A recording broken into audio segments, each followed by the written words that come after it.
Want to check on our weather around here. We're talking about some fog this morning, some wet weather, some warm weather. All kinds of stuff going on, Tracy. All kinds of stuff. And here over the city, we have some sun. So nice to see that. But out in DeKalb, you're saying, whoa, hold your horses. We have fog out here.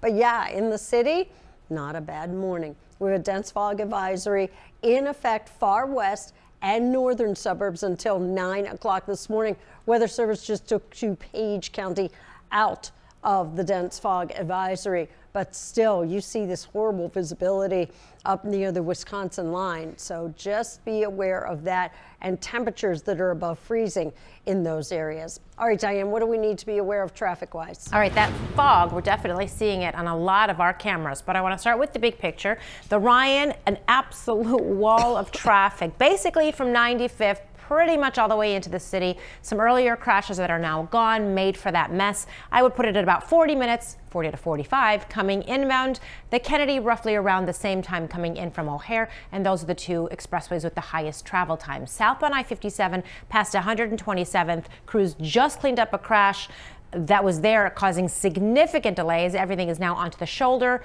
so by the time you get there it'll be all gone if that's your typical route, because we were seeing a little bit of an inbound Gapers delay, but that's gone too. Westbound, let's go to our tollway camera. Westbound on the 390 on the exit ramp to Lake, we've got a jackknifed dump truck. You see their crews are on the scene. The left lane is blocked. Back to you. Got it, Diane. Thank you for the update this morning. We're tracking the latest on the war with Iran. We have learned the Secret Service is coordinating with major cities, including Chicago, during this heightened threat environment. That notice comes as attacks continue across the Middle East. The Defense Department has now identified 4 of the 6 U.S. service members killed. ABC's Marcus Moore has the latest from Doha, Qatar. Tanya and Terrell, good morning. Israel says it carried out a broad series of attacks inside Iran overnight, targeting the Iranian government's infrastructure. And we also learned much more about U.S. operations, with a top commander saying more military capabilities are on the way. Overnight, a wave of new attacks in the Middle East, as U.S. Central Command reveals more than 50,000 U.S. troops are now in the region, up from 35,000 previously reported. And now we're seeing the faces of some of the first American casualties of this war in Iran. Captain Cody Cork, Sergeant First Class Nicola Moore, Sergeant First Class Noah Tegens, and Sergeant Declan Cody, all from an Army Reserve unit in Des Moines, Iowa. They were among 6 Americans killed after an Iranian drone hit a tactical operations center in Kuwait. The U.S. commander in the Middle East now sharing in-depth details about the ongoing U.S. operations. Many of you may remember the shock and awe strikes of 2003. The first 24 hours of this operation were nearly double the scale. We've already struck nearly 2,000 targets with more than 2,000 munitions. Iran now escalating attacks on American interests in the region. An Iranian drone slamming it. That's Marcus Moore reporting. Let's go to the Pentagon now for a briefing on the war with Iran. This operation early Saturday morning, just 4 days ago, which means we need to remember 2 things. First, we are only 4 days into this. Metrics are shifting, dust is settling, and more forces are arriving. It's very early.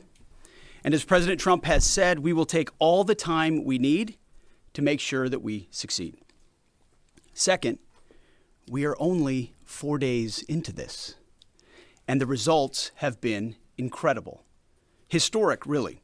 Only the United States of America could lead this, only us.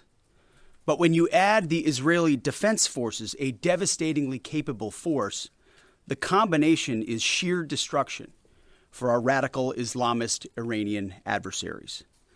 They are toast, and they know it. Or at least, soon enough, they will know it. And we have only just begun to hunt, dismantle, demoralize, destroy, and defeat their capabilities, just 4 days in.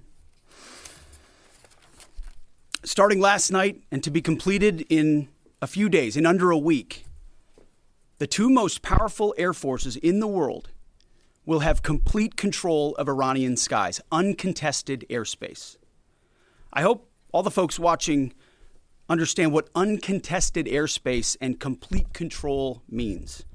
It means we will fly all day, all night, day and night, finding, fixing, and finishing the missiles and defense industrial base of the Iranian military, finding and fixing their leaders and their military leaders, flying over Tehran, flying over Iran, flying over their capital, flying over the IRGC, Iranian leaders looking up and seeing only U.S. and Israeli air power every minute of every day until we decide it's over. And Iran will be able to do nothing about it. B-2s, B-52s, B-1s, Predator drones, fighters, controlling the skies, picking targets. Death and destruction from the sky all day long. We're playing for keeps. Our warfighters have maximum authorities granted personally by the president and yours truly. Our rules of engagement are bold, precise, and designed to unleash American power, not shackle it. This was never meant to be a fair fight, and it is not a fair fight. We are punching them while they're down, which is exactly how it should be. Thus far, Operation Epic Fury has delivered twice the air power of shock and awe of Iraq in 2003, minus Paul Bremer and the nation building. The campaign has 7 times the intensity of Israel's previous operations against Iran during the 12-day war. 7 times. And as President Trump said, more and larger waves are coming. We are just getting started. We are accelerating, not decelerating. Iran's capabilities are evaporating by the hour, while American strength grows fiercer, smarter, and utterly dominant. More bombers and more fighters are arriving just today. And now, with complete control of the skies, we will be using 500-pound, 1,000-pound, and 2,000-pound GPS and laser-guided precision gravity bombs, of which we have a nearly unlimited stockpile. We used more exquisite standoff munitions at the start, but no longer need to. Our stockpiles of those, as well as Patriots, remains extremely strong. The enemy can no longer shoot the volume of missiles they once did, not even close. And the chairman will lay out some of those percentages. So our air defenses and that of our allies have plenty of runway. We can sustain this fight easily for as long as we need to. And as I said yesterday, we set the terms. Now, you may not see much of it because the IRGC shut off the internet to the entirety of the country. They blind their people on purpose, just like they kill their own on purpose. Much was made of the volume of missiles Iran was able to shoot in the first few days. And sadly, as we projected, a few got through and killed 6 of our best, who will hopefully arrive home soon. We will avenge them, no doubt. But I liken Iran's predicament to a football team who scripted the first 20 plays of a game. The team knew what plays to run because their first few drives were scripted. But now that the game has started and the blitz is on, they don't know what plays to call, let alone how to get in the huddle and call those plays. Iran's senior leaders are dead. The so-called governing council that might have selected a successor, dead, missing, or cowering in bunkers, too terrified to even occupy the same room. Senior generals, mid-level officers, enlisted ranks, they can't talk or communicate, let alone mount a coordinated and sustained offensive. That's not great for morale. The Iranian Air Force is no more, built for 1996, destroyed in 2026. The Iranian Navy rests at the bottom of the Persian Gulf. Combat ineffective, decimated, destroyed, defeated, pick your adjective. In fact, last night, we sunk their prize ship, the Soleimani. Looks like POTUS got him twice.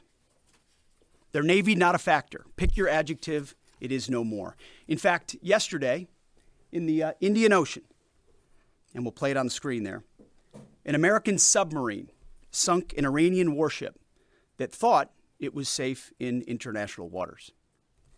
Instead, it was sunk by a torpedo. Quiet death. The first sinking of an enemy ship by a torpedo since World War II. Like in that war, back when we were still the War Department, we are fighting to win. Also, yesterday, the leader of the unit who attempted to assassinate President Trump has been hunted down and killed. Iran tried to kill President Trump, and President Trump got the last laugh.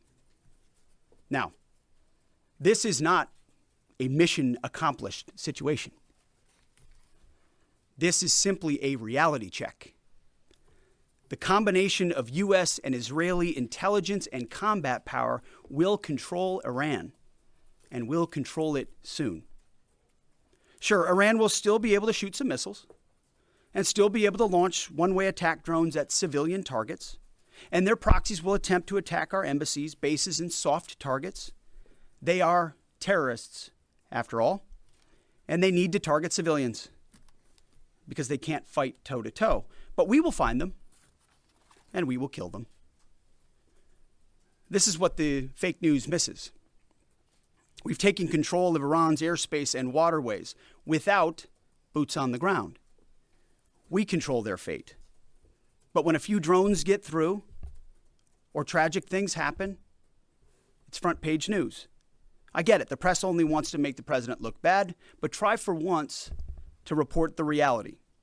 The terms of this war will be set by us at every step. As I said Monday, the mission is laser focused. Obliterate Iran's missiles and drones and facilities that produce them, annihilate its navy and critical security infrastructure, and sever their pathway to nuclear weapons. Iran will never possess a nuclear bomb, not on our watch, not ever. And this is why President Trump's moral clarity on Iran today is so vital. Unlike the past, where vague red lines and endless negotiations let Iran fund terror and inch ever so slightly toward a bomb, this president sees the threat plainly and acts decisively. No more half measures, especially when Iran is at its weakest. No more letting Tehran play for time while our people pay the price. His leadership ensures that we finish what we start and that we protect our warfighters by crushing the enemy before they can strike again. Our offensive operations, refined through months of relentless preparation, are unstoppable. And our defensive efforts are unprecedented. We have from the start put the protection of our troops ahead of everything else. Before we very publicly built up offensive combat power, we quietly ensured that our defensive posture and power was in place. And as we built up offensive combat power, we moved the vast majority of American troops, over 90% of Americans that were on our bases, what we say off the X, out of the range of Iranian fire. Our defensive shield is equally formidable, the most sophisticated air and missile defense network ever fielded. Thousands of Iranian missiles and drones have been intercepted and vaporized. Tens of thousands of American and allied lives protected. We have pushed every counter-UAS system possible forward, sparing no expense or capability. And like I said, this does not mean we can stop everything, but we ensured that the maximum possible defense and maximum possible force protection was set up before we went on offense. In closing, as President Trump told German Chancellor Merz yesterday, Iran negotiated in bad faith, stalling, scheming, and preparing to strike. And we acted decisively to defend our people, our interests, and our allies. President Trump took bold action, putting America first, the kind of bold action that the American people elected him to execute. To our steadfast partner, Israel, your mission is being executed with unmatched skill and iron determination. Fighting shoulder to shoulder with such a capable ally is a true force multiplier and a breath of fresh air. We salute your courage and your contribution. 4 days in, we have only just begun to fight. America fights to win, and in Operation Epic Fury, we are. May God's providence cover and protect our troops always. And with that, I turn it over to the chairman. Thank you, Mr. Secretary, and good morning, everyone. Thank you for being here. I'm here today to provide the American people and those of you in this room an update on Operation Epic Fury. First, it's with profound sadness and gratitude that I share the names of 4 of our 6 fallen heroes, all from the 103rd Sustainment Command, U.S. Army Reserves out of Des Moines, Iowa. Captain Cody Cork, Sergeant First Class Noah Tegens, Sergeant First Class Nicole Amore, and Sergeant Declan Cody. To the families of our fallen, we grieve with you today, and we look forward to welcoming your family members home at Dover in the coming days. Out of respect for the other families, we'll withhold the release of their names until next of kin notification is complete. And either myself or Admiral Cooper will release those names as soon as we can ensure that all of those families have been properly notified. To our Gold Star families, to our wounded warriors and their loved ones, we will never forget your sacrifice. Our nation stands with you, and we are eternally grateful for your courage, your resiliency, your devotion to this mission and to our nation. As the Secretary said, we're 4 days in, 103 hours into this campaign. The operation was again launched with clear military objectives designed to dismantle Iran's ability to project power outside of its borders, both today and in the future. First, we are targeting and eliminating Iran's ballistic missile systems to prevent them from threatening the U.S. Forces, partners, and interests in the region. Second, we are destroying the Iranian Navy, degrading its capacity, capability, and ability to conduct operations, not just in the Central Command AOR, but as the Secretary showed in the video, around the world. Third, we're ensuring Iran cannot rapidly rebuild or reconstitute its combat capability or combat power, and those phases will begin as the campaign continues. As of this morning, U.S. Central Command is making steady progress. Iran's theater ballistic missile shots fired are down 86% from the first day of fighting, with a 23% decrease just in the last 24 hours. And their one-way attack drone shots are down 73% from the opening days. This progress has allowed CENTCOM to establish localized air superiority across the southern flank of the Iranian coast and penetrate their defenses with overwhelming precision and firepower. We will now begin to expand inland, striking progressively deeper into Iranian territory and creating additional freedom of maneuver for U.S. forces. Let me explain a little bit about how we're thinking about staying ahead of the enemy. First, over the past several weeks, Admiral Cooper and the CENTCOM team have refined their operational approach to the region. Their planners identified key centers of gravity that would allow Iran to project power outside of its borders. They thought about how to isolate critical vulnerabilities and determined where, with precision, the greatest strategic effect could be achieved.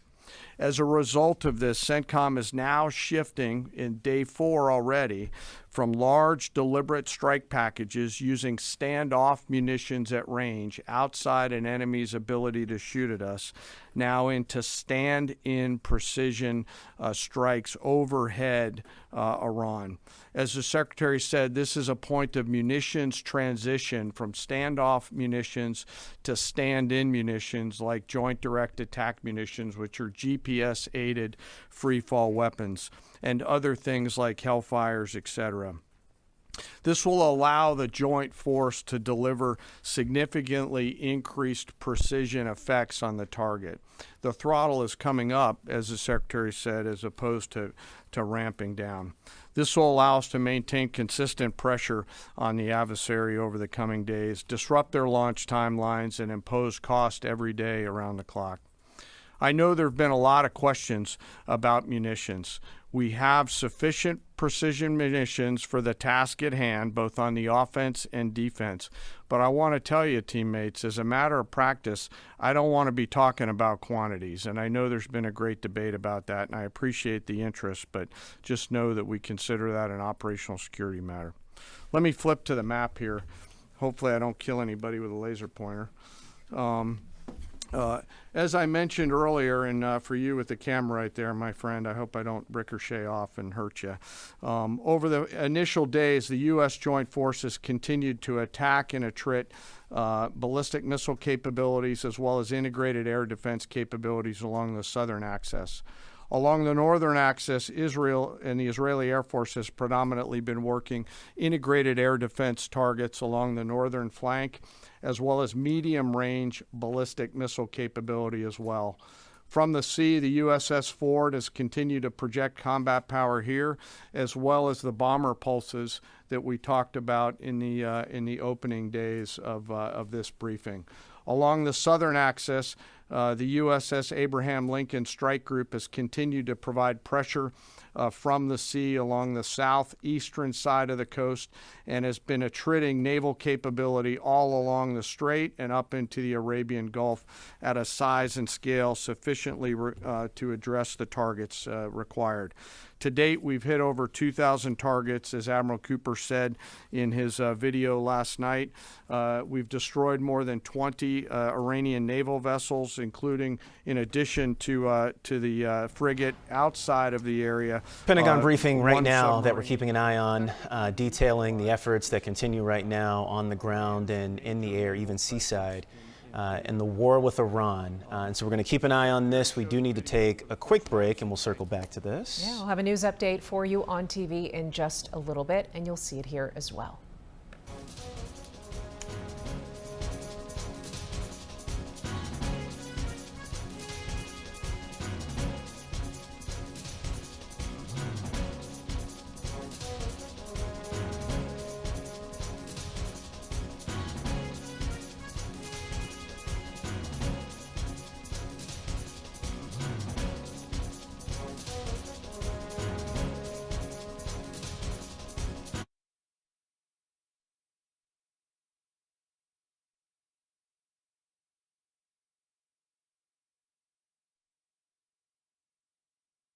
Now, an update from ABC7 Eyewitness News.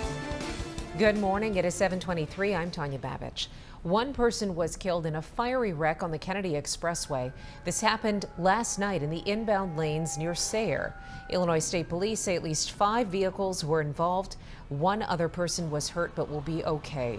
The road was shut down for several hours. It has since reopened. State police are still investigating what caused the crash.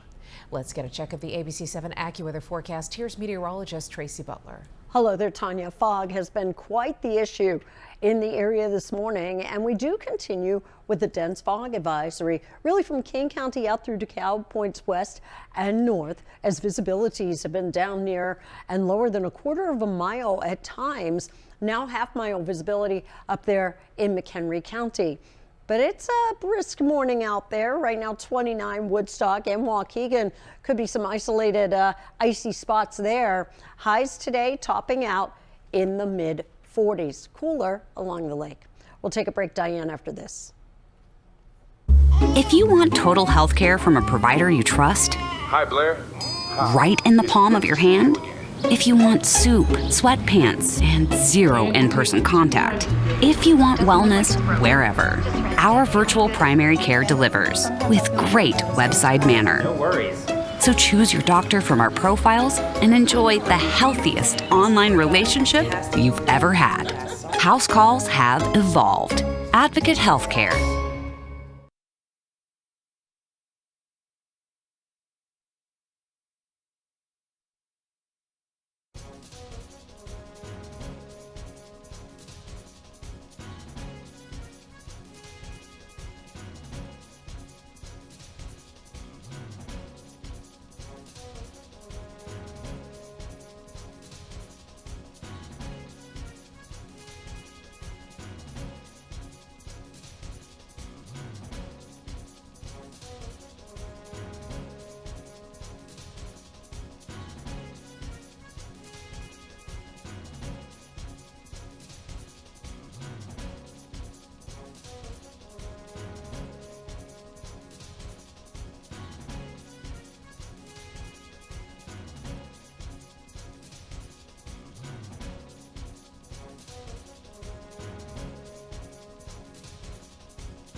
We begin with a crash off of the expressways up in Gurnee, northbound US 41, just north of Route 132. It's been a very busy morning this morning. We still have travel times roughly around 40 to 45 minutes on most of our inbound expressways, although the Ryan is closer to 45 to 50 minutes. The Kennedy getting a lot better this morning after a pretty busy early morning. Northbound on the Tri-State approaching 31st. We do have word of a crash here. And then we have an ongoing situation on the 390 westbound ramp to Lake. Let's go to our tollway camera. We've got a jackknife dump truck there. You see they are making some significant progress here. Nothing actually fell off of the dump truck in terms of the load there, except for maybe some minor adjustments there that they have to make right now, but this should be open fairly soon. Left lane is down on the ramp.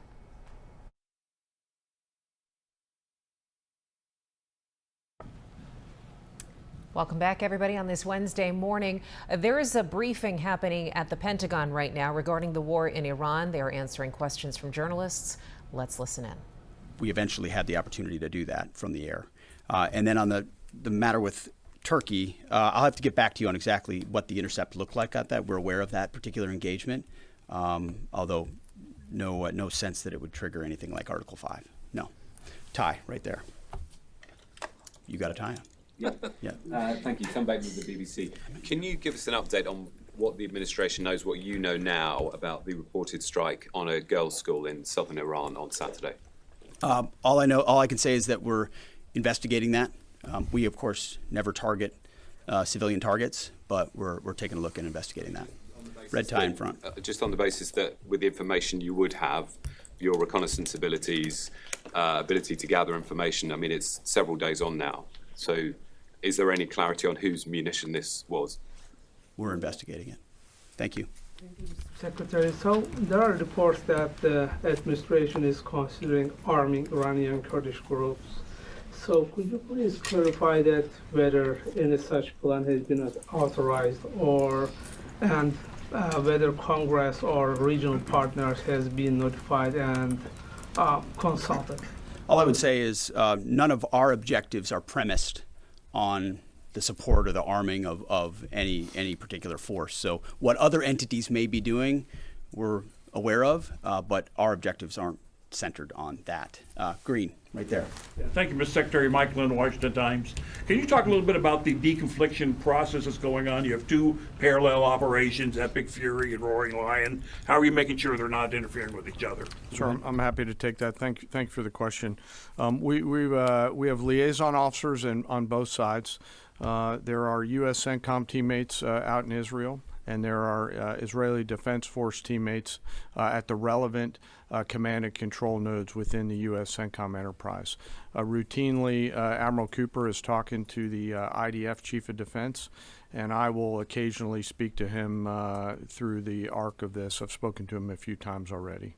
That allows us to coordinate, integrate, and synchronize activities while maintaining separate efforts. And when I said a breath of fresh air, I really meant it. Usually it's us with some ancillary benefits from allies who are maybe willing but not as capable. When you have both the will and the capability of an ally that can really bring things to bear, we take certain targets, they take certain targets, and we coordinate it. It has incredible effects. Right here. Secretary Hegseth, with respect to House Minority Leader Hakeem Jeffries' statement that the Iran mission will end in failure, what kind of message does that send to our enemies, and what does it do to the motivation of our troops? Well, I've been through that movie before with the Democrats rooting against the country. Our generation saw that in our battlefields. I think it's pretty unprecedented and unfortunate that it would occur 4 days in to an operation where, as the chairman laid out, America's best are operating in an incredibly challenging environment where they're having incredible success, but they're meeting a determined adversary. And he's been privy to briefs that we've provided. He knows how effective this has been. He's being disingenuous, which we're used to. Right here. Thank you for taking my question. Heather Mullins, Lindell TV. One of the questions I have is just really regarding the intelligence that indicated that this was something the U.S. had to get involved with at the time that you guys did. We had Operation Midnight Hammer back in June. We obliterated their nuclear facilities. What was the intelligence that suggested that somehow they became a threat once again that required us to get involved with Operation Epic Fury? I appreciate the question. The evidence in front of us since the 12-day war was that Iran had no intention of actually negotiating a nuclear deal that truly meant they did not have a pathway to the nuclear bomb. And they had a moment.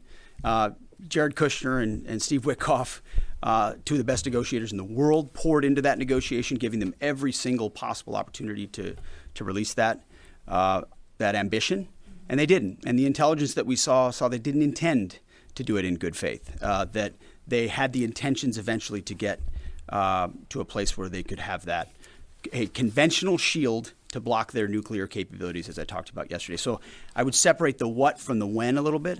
The what is they've been killing Americans for 47 years. They have thousands of missiles pointed at us. They have ongoing nuclear ambitions, and they're at the weakest they've ever been. So the when became, in a particular, hey, what makes the most sense to do this to ensure that the narrow objectives we have of ensuring they never have a nuclear weapon have a maximum effect? Yes, right here. Thank you, Secretary Hegseth. I had two questions. First, what is your message to Iran's allies, namely Russia and China, who have called for an immediate end to hostilities? I don't have a message for them, and they're not really a factor here. And our issue is not with them, it's with the nuclear ambitions of Iran. Absolutely. And are any so-called fully autonomous weapons or other AI tools being used in Operation Epic Fury? We've got a lot of autonomous systems, or systems that drones and others incorporated with smart AI aspects to them, but a lot of which I can't talk about here. Yeah. Yellow, right there. Yes, ma'am. Thank you very much, Mr. Secretary. As you know, China is accusing the United States of invading in Iran, a sovereign nation, and North Korea, which cooperate with Iran on nuclear development, has declared its commitment to protecting Iran. What is the United States' strategic response to this? And I have a second one. How many allies join with the United States to fighting against Iran? Do you have any numbers? Well, I think what you're seeing right now is a response in the region to the belligerence of Iran and the willingness of them to target civilian airports, civilian hotels, civilian locations, civilian oil infrastructure of their Gulf neighbors who would have preferred not to be in conflict, didn't want to, but now realize that this is something that has to be dealt with. So whether it's UAE or Qatar or Bahrain or Kuwait or Saudi, on different levels, they're reaching out to us, whether they're going on offense, which they are, whether they're giving us additional access, basing, and overflight. We're working very closely and collaborating with them. Also on air defenses. The air defense capabilities of those countries are significant, and when combined with ours and we coordinate, it brings simplicity to the shot doctrine, so we make sure we're using less munitions but being more effective with what we shoot at.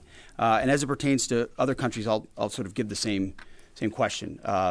They don't really bear on the case of Iran. We're going to deal with Iran's nuclear ambitions, and that'll send plenty of signals in the process. Right there. Purple. Are you going to help get Thank you Americans so out of the region? Is the Thank you so military much, going to Mr. help? Secretary. I have two questions. One question for you and the other question for Mr. Chairman.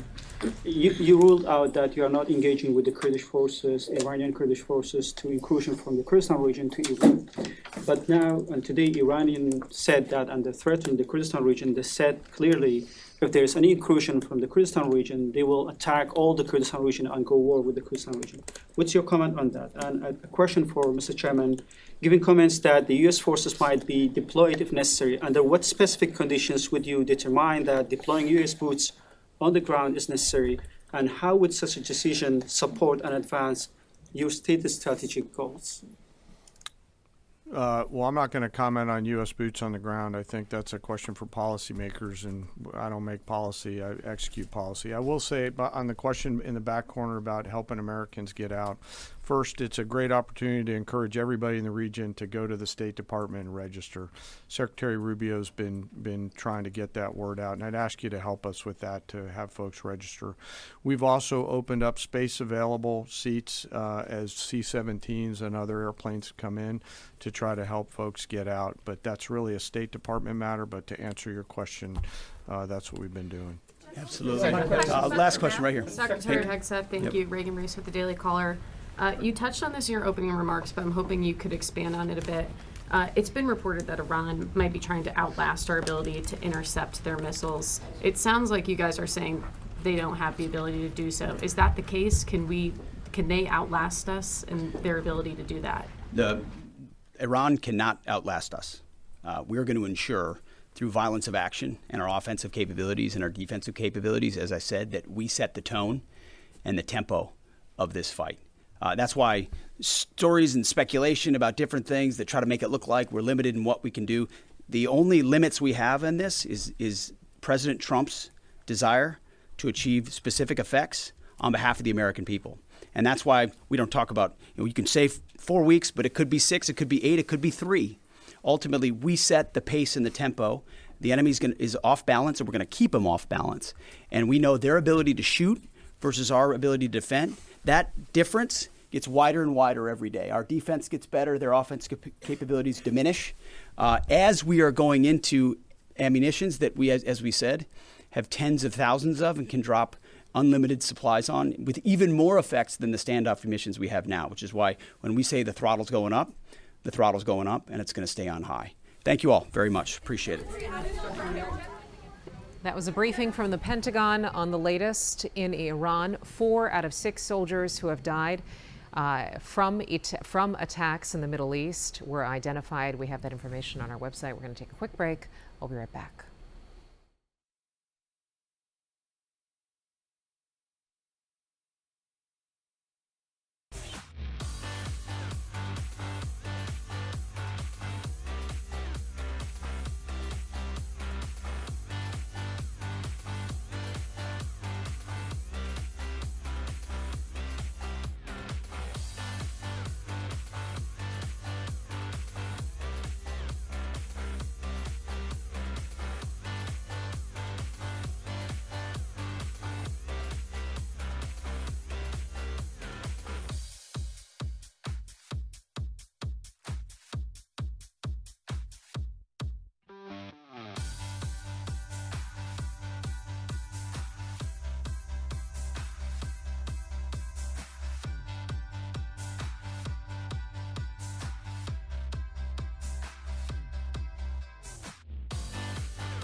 Good morning to you. Well, we continue with our dense fog advisory, especially well west of Chicago, out toward DeKalb. If you're in St. Charles, you are still under that dense fog advisory, as well as our counties up along and over the other side of the state line. Terrible visibility right now toward Waukegan, as well as over toward Woodstock, Marengo, and then in toward Lake Geneva and Kenosha. 30 degrees right now in Waukegan. It's 35 at Northerly Island, 36 in Gary, and 39 right now in Joliet. Today, our high temperatures up into the mid-40s. We're getting some peaks of sun in parts of the area this morning. Later on in the afternoon, most likely a few light showers. Diane. All right, so very busy out there this morning, Tracy, as far as the expressways go. The Ryan and the Kennedy inbound, both of those expressways experiencing travel times of about 45 minutes to an hour. Those are our busiest expressways. Not to say that the others aren't busy, but not as heavy as far as the travel times go on the inbound side.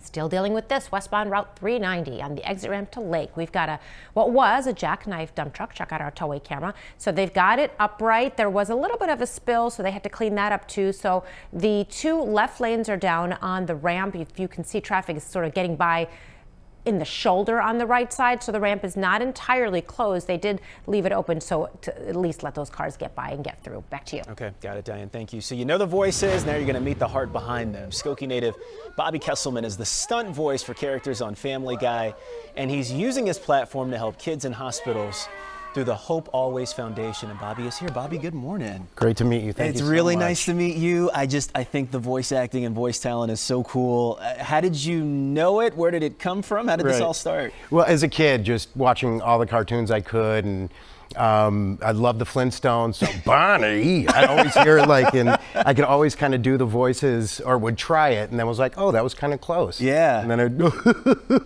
so it was kind of like the Flintstones, and then Woody Woodpecker, So I just kind of started to get this is kind of amazing. I love this. And then I lucked out with Family Guy. In 2004, actually, I started on American Dad as a background actor, and because Family Guy had been canceled, and then Family Guy came back, and I hate to say it, but I do like Family Guy a lot more than American Dad. But that's because Peter Griffin is the greatest character in the history of television. This is just, you could do this for the next 3 minutes. All right. No problem. So the Hope Always Foundation is the work that you do. So what is that? So Hope Always Foundation is a nonprofit organization I started with my father, and it is in dedication to my sister Becca, who passed away when I was in high school. And one of the things that she was a couple years older than me, so she was always entertaining, always fun, always would do voices with me, and was my first playmate, and was just the wind beneath my wings. And losing her was obviously extremely impactful, and it sort of put me into a difficult place as to what to do with the rest of my life, and especially in high school, and really wanting to do something for kids who she passed away from a brain tumor, and knowing what she went through in her struggle, it was like, how can I do something for kids that sort of gave us that same feeling and that fun and that passion of entertaining. And it sort of evolved over the last few years into creating the Hope Always Foundation, which is our mission is to give every pediatric patient a smile. Yeah, and so you have something called a Warrior Tablet. I do indeed. How does that work? So what the Warrior Tablet is, and this is what we were able to do, was we are able to create a remotely secure digital tablet, and what happens is we are able to control all of the content on there. Oh, nice. So we license really incredible movies like Disney movies and Pixar, and then we also have something called books, which are video books. So it's really to create a digital platform where kids can learn and have the best possible content. It's just instead of any possible content. Yeah. Real quick before I let you go, where are these tablets going? And then, absolutely. And then what do you need to keep this going? How can we support you? Absolutely. So these are going to La Rabida. We've got 3 going to La Rabida, and we hope to really be able to create the Warrior Channel and the Warrior Tablets within the hospital to give the pediatric patients a lot of great content. We have Hope Always Weekend in Vernon Hills. We have an incredible Family Guy trivia night tomorrow night at the Roaring Table in Lake Zurich. Yeah. At Roaring Table Brewery, and we have just incredible sponsors like First Bank Chicago, real estate agent John Reuter, Purposeful Pup. They've all been supporting the weekend, and we just want people to come out. If you go to www.hopealwaysfoundation.org, it has all the information, and we just want to put the fun in fundraising. And we have 4 events coming up, and we want everybody in Chicago to come and have a good time, but also help us get the tablets out to all the kids who need it. It's been such a pleasure. Well, thank you so much. I really appreciate it. Real quick. Oh my God. This guy's the best. All right. Yes.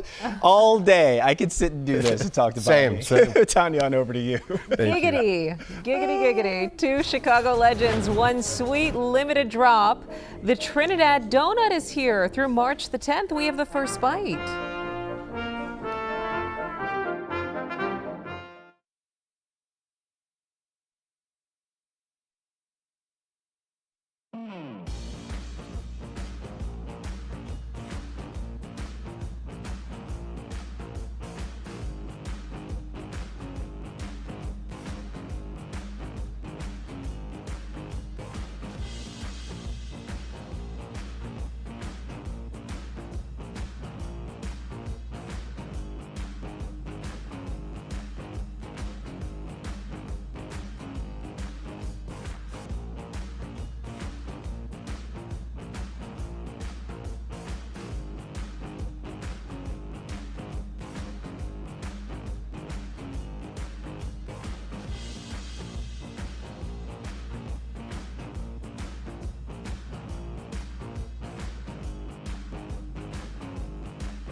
So if you've got an idea that you've been sitting on or it's sitting in your notes, it might be time to turn that idea into income. We're talking about Sunshine Enterprises. They help Chicago entrepreneurs, especially on the South and West sides, build businesses through training, mentorship, and cohort programs. And BJ Stewart, the executive director of Sunshine Enterprises, is here. BJ, good morning. Well, thank you. Really nice to have you this morning. So for somebody who doesn't know, what is Sunshine Enterprises?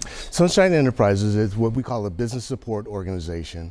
And, you know, I love my job. Yeah. And you know why I love my job? Why? Is I can help people's dreams come true. And help them make money. Help them make money. Yeah. In hard economic times, the interest in entrepreneurship goes way up. Yeah. People want to take their side hustles, people want to take their hobbies and turn them into profitable businesses. Well, what would you say to someone who has that idea but hasn't started yet, or they don't know how to start? Yes, yes. Well, you know, one, think about it, right? And focus on the opportunities in the marketplace. And that's fancy talk for what are people's problems and what do they need. Yeah. If you focus on people's solutions for people's problems and solutions for people's needs, that's a viable idea that you can then bring to Sunshine Enterprises, and we can provide the resources to help you launch and grow your small business. Do you have any Sunshine graduates that are doing big things these days? Oh, absolutely. We have 2,000 graduates of our Community 2,000. Business Academy. Wow. Yes. But let me pick one. Danielle Marshall, Danny's Natural Juices. Yeah. She came to us in 2020, went through the Community Business Academy, got the basics in terms of how to launch and grow her small business. But she stuck with us in terms of after what we call CBA, Community Business Academy. She continued to seek the training and coaching and us connecting her to the financial resources that she needs to grow. And 6 years later, she has 2 locations. She's at Midway Airport, and she's in your local Mariano's Market. So that's a great success That's story. an incredible story. Hey, yeah, I know you focus on the South and West sides. Is there any reason why? Well, those tend to be the under-resourced communities here in the Chicagoland area. Yeah. So after years of systemic disinvestment, and really, people hearing no, Sunshine Enterprise is a place where people can come and hear yes. Yeah. Yes, you have a great idea. Yes, you have a viable business, and yes, your dreams can come true. Real quick before we let you go, what's next for Sunshine, and how can we help you? Yes. Well, we just launched our Community Business Academy for the spring term, right? But we're recruiting now for the fall. So if you are a small business owner that's looking to grow your small business, or if you're an aspiring entrepreneur and you're just in the ideation stage and you don't know where to go or what to do, you can go to sunshineenterprises.com and go to the info button, press that button, and that'll provide a guide in terms of how to connect with us and engage with our Community Business Academy. BJ, really nice to have you. My pleasure, Tor. One of the graduates of the CBA program is actually yours truly.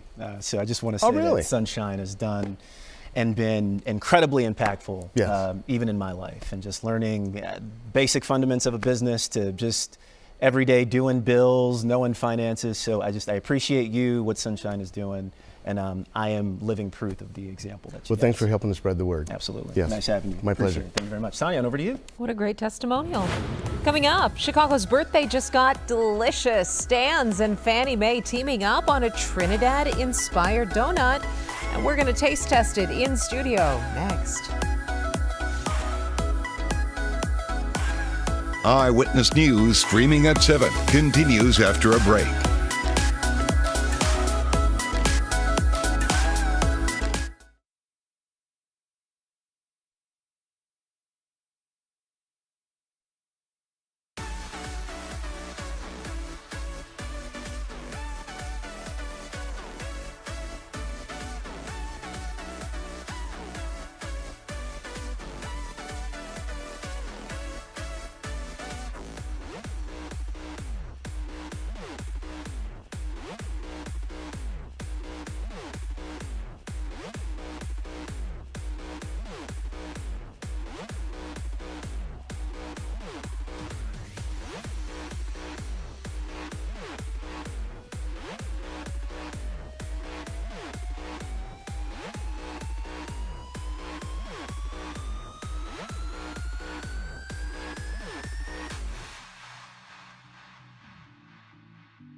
And a look at the 7 days. So we still have quite a bit of fog in the area this morning.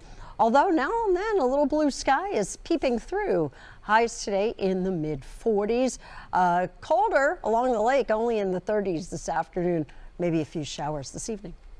All right, Tracy, and you can get the latest forecast anytime with the free ABC7 Chicago News app. Just scan that QR code right there on the screen for a link to download. And before we get out of here today, National Pound Cake Day, and maybe eat some of that cake for Chicago's birthday. Turning 189 years young, was incorporated on this day back in 1837. Mayor Brandon Johnson will mark the day with cake at the Looking Glass Theater this morning. Chicago's poet laureate is also going to be there. She'll read a poem. Celebration runs from 10 until 11 o'clock this morning. The first 189 people will get free treats. And two hometown icons are celebrating with sugar and nostalgia. Stan's Donuts and Fannie Mae teamed up. I know. Look at the inside there. That Trinidad. is the limited edition Trinidad donut. A chocolate Bismarck filled with chocolate cream. You want me to hold it? Yeah. Dipped in toasted coconut and white chocolate.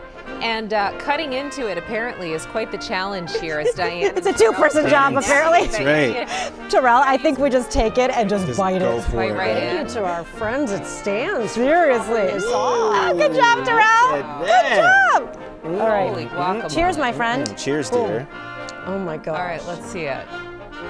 Oh, I love Trinidad. Oh my God. Wow. Okay. Mikey, look at this goo. It's probably Look at for the the best goo. that I can't sample this until we're after we're on the Oh, air. I'm That looks really unsampling. good. The chocolate Yeah, is I know. So thanks so much to Stan. You for look so dropping happy. off. I'm so Wow. happy, Tracy. I'm so happy. My Look how God. happy she is. It's What like does that the say about me? oozing chocolate. Okay. Oh, it's so strong. Which is It's how I we want like it. oozing. All right. You don't want to bite, dear, from the other side, maybe? She wants Her all own. herself. Right. She's like, nah, I'm taking my own piece. Stan's. Hit it on the mark. Yeah, this is good. This is good.